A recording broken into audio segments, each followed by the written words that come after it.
আজকে আমি নিয়ে চলে এসেছি মূলো দিয়ে ভেটকি মাছের ঝাল। ভেটকি মাছটা দেখতেই পাচ্ছেন কত সুন্দর এবং ফ্রেশ। প্রথমেই ভেটকি মাছটাকে গরম কড়াইতে তেল দিয়ে ভালো করে ভেজে নেব এবং আমাদের লাগছে ভেটকি মাছের ঝালের জন্য মূলো, পেঁয়াজ, টমেটো এবং কাঁচা লঙ্কা। এই 4টে উপকরণকেই কিন্তু এক এক করে চপিং জারে মিহি করে কুচি করে নেব। আপনারা দেখতেই পাচ্ছেন, আপনাদের কাছে এরকম জার না থাকলে কিন্তু আপনারা হাত দিয়েও কুচি করে নিতে পারেন। এরপরে আমরা গরম কড়াইতে এই 4টে উপকরণ দিয়ে ভালো করে নাড়াচাড়া করে নেব এবং নাড়াচাড়া করা হয়ে গেলে আমরা দিয়ে দেব এখানে হলুদ গুঁড়ো, জিরা গুঁড়ো, লঙ্কার গুঁড়ো এবং নুন। স্বাদ মতো নুনটা দেবেন, কেউ কম খায় কেউ বেশি খায়। নুনটা দেওয়ার পরে ভালো করে নাড়াচাড়া করব এবং জিনিসটাকে ভালো করে মুজিয়ে নেব। মূলোর কিন্তু একটা আইসটানি গন্ধ থাকে কাঁচা কাঁচা, ওই গন্ধটা না যাওয়া অবধি কিন্তু আমরা এটাকে ভালো করে ভাজবো।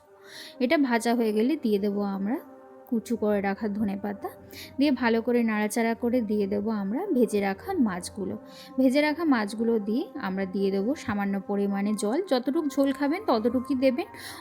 10 মিনিট মতন কিন্তু এটাকে ঢাকা দিয়ে রাখতে হবে এবং ঝোলটা যখন হালকা শুকিয়ে শুকিয়ে আসবে, গা মাখা হয়ে যাবে, আমাদের কিন্তু মাছের ঝাল ready. Thank you for watching everyone. Please like, share and comment.